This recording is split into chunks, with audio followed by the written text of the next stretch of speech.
This is the Range Rover, but you don't need me to tell you that, do you? That's because the Range Rover is one of the true icons in the car world. It practically invented the lifestyle 4x4, but a lot has changed since it first arrived in 1970. Back then, it was a go-anywhere vehicle with fashionable looks and squidgy seats. 5 decades on and it's still a go-anywhere vehicle, but one that's now classed as a luxury car. So what's changed then? Well, happily not too much. That famous Range Rover silhouette has remained largely unchanged. So you've got that high waistline and tapered rear end. Now Land Rover's given this car your typical nip and tuck facelift. So there's a new grille taken from the Velar, new headlights with a matrix anti-dazzle function and new day running light design. While at the rear there's a new tail light design, which personally I think looks a little bit cheap, but it does make this car look a lot more modern. Now there are new colours like this fantastic Byron blue and new wheels. Like it? Let us know what you think in the comments below. Now, I absolutely adore sitting in Range Rover. There's nothing quite like it. The combination of the wood and the leather is absolutely sensational. Now, what's new about this new 2019 Range Rover? Well, firstly, there are new seats. They're a lot more comfortable and they're a lot wider than they used to be. And because they're wider, it's meant that the door cards have had to be changed. They're a lot thinner than they were before. The seat controls are on the door as well. There's new switch gear in here. Talking about switch gear, there are new touch pads on the steering wheel that are dark when the car is not on, and when you switch the ignition on, as so, they light up.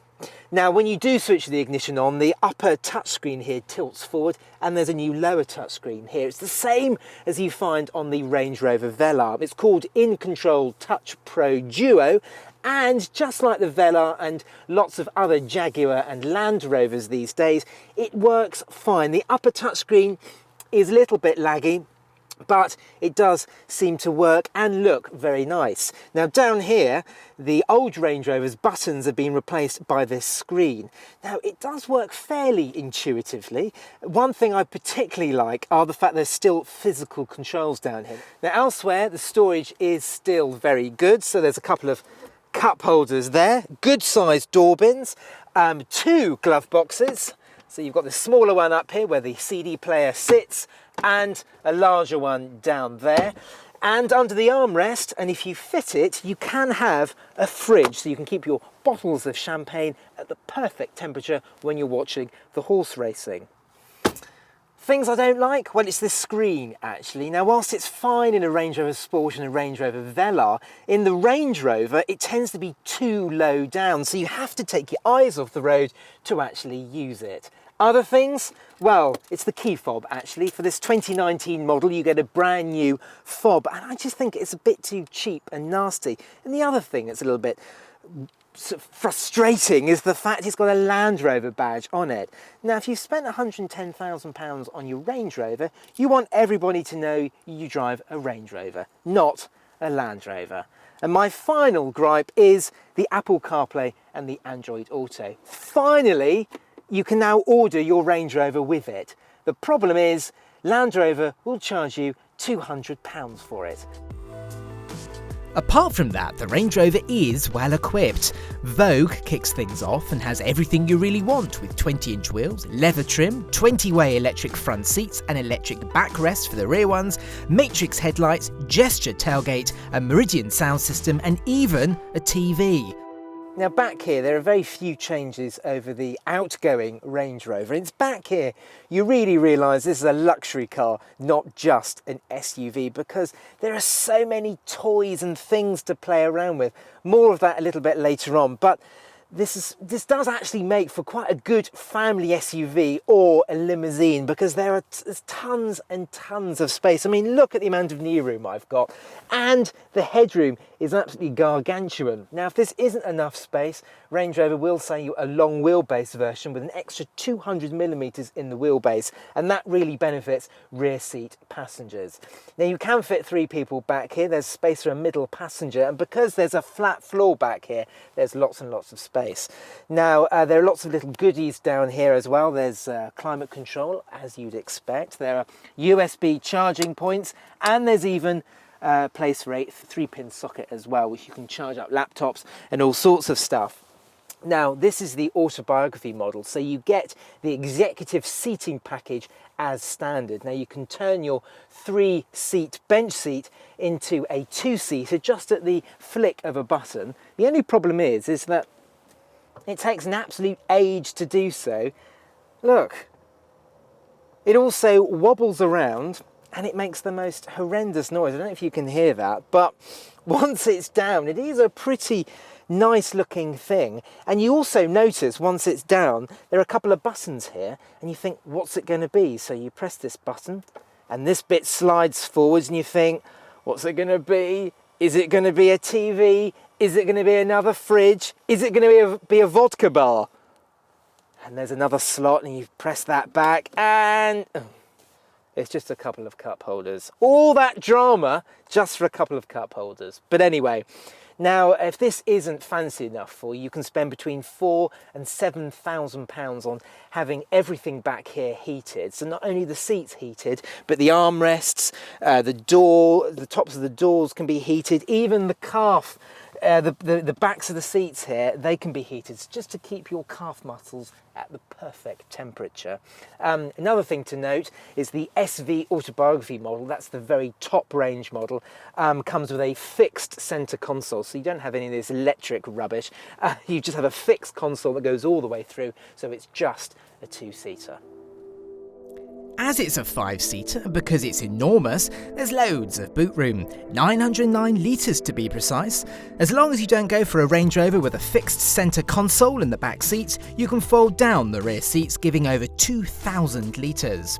And in typical Range Rover style, you also get an electric drop-down tailgate, so you've got somewhere comfortable to sit down and put on your wellies. But if you need more comfort, you can spec the event seating, which consists of 2 leather-trimmed seats that attach to the tailgate. Meanwhile, you can now get the Range Rover as a plug-in hybrid. Called the P400e, it uses a 2-litre petrol engine and electric motor and can run on pure electric for 30 miles. Other than that, it's the same as before, so there's a couple of 5-litre supercharged V8 petrols and 2 diesels, a 3-litre V6 and a 4.4-litre V8.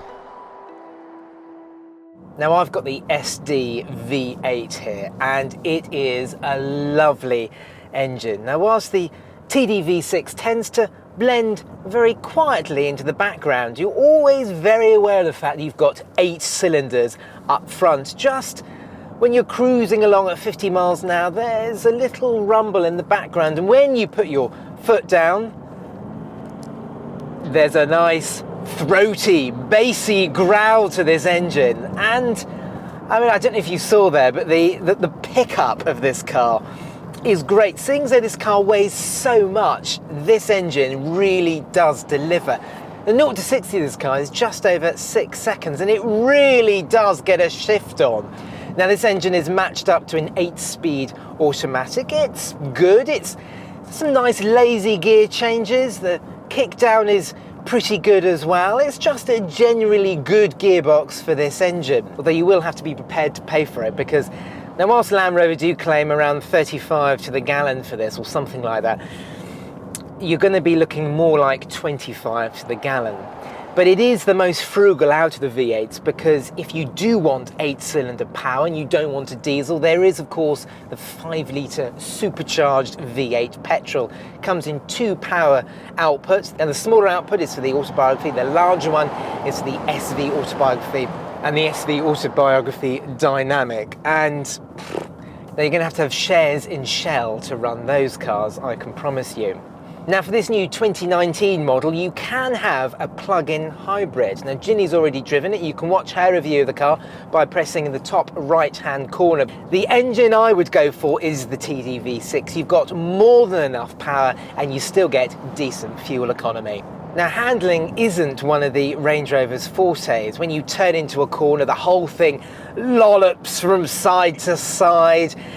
Even when you put it into dynamic mode, which stiffens the air suspension up, it still doesn't excite you or entice you to throw this car around corners, but come on, let's face it, this car's not about that.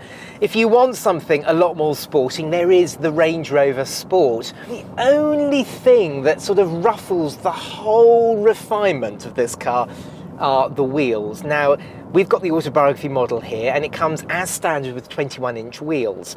Now, if I were you, I'd de-spec this car to the Vogue's 20-inch wheels, because that slightly deeper sidewall means this car rides slightly better. For the most part, the ride in this car is lovely. The air suspension does a fantastic job.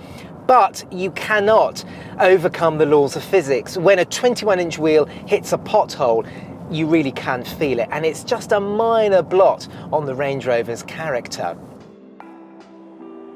So it isn't a particularly cheap car to run then, but that's of little surprise.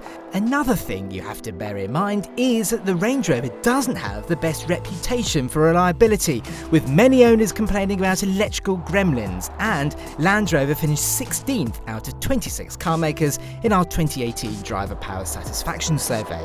However, overall, the brand was ranked 7th, beating BMW, Mercedes and Audi. One area where the Range Rover has always scored highly though is when it comes to driving off the road.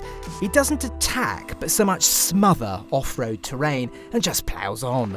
Thanks to a wide range of driving modes and a 900mm wading depth, not much can stop a Range Rover.